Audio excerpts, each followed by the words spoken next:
గురువుగారు, మౌనానికి మహత్తరమైన శక్తి ఉందంటారు. రమణ మహర్షి కూడా ఎక్కువసేపు మౌనంగానే ఉండేవారు అని అంటారు. మరి రమణ మహర్షి చెప్పినటువంటి అర్థం ఏంటి మౌనానికి? ఆ మహానుభావుడి యొక్క పేరు తెలుసుకోగానే మనకి ఎందుకోనమ్మా కొంతమంది ఆ మహానుభావుల పేర్లు తెలిసినా వారి యొక్క ఆ చిత్రాలు మన మనస్సుల్లో ప్రతిఫలిస్తూ ఉంటాయి. ఎప్పుడు రమణ మహర్షి చిత్రం చూడండి, ఏదో ఒక తెలియనటువంటి ఒక అనిర్వచనమైనటువంటి ఆనందానుభూతి మన హృదయాల్లోకి చేరిపోతూ ఉంటుంది. ఆయన లోకానికి ప్రత్యేకంగా గంటల కొద్దీ ఉపన్యాసాలు ఇవ్వలేదు.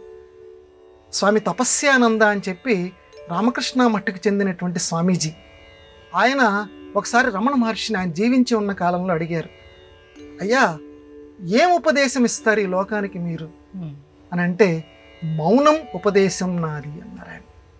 అంటే నువ్వు ఎంతగా మాట్లాడకుండా ఉంటే అంతగా నీకు ఏది నేను నేను నేను అనేటువంటిది నీకు బోధపడుతుంది.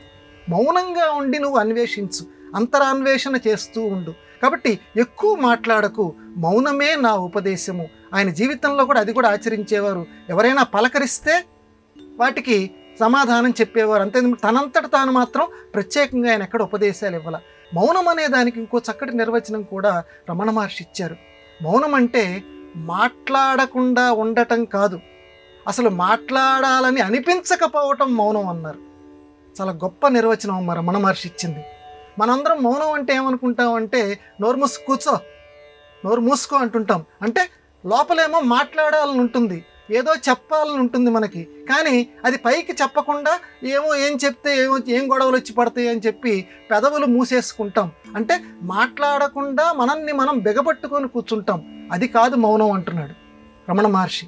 మాట్లాడాలని అనిపించకపోవటం, ఇక మనస్సులో కూడా అసలు మాటగా అనేది అదృశ్యమైపోవాలి, ఆ దైవమే వచ్చి కూర్చోవాలి, ఆ అనిర్వచనీయమైనటువంటి ఆనందానుభూతి మనకు కలుగుతూ ఉండాలి. అలా మాట్లాడాలని ఉండాలి.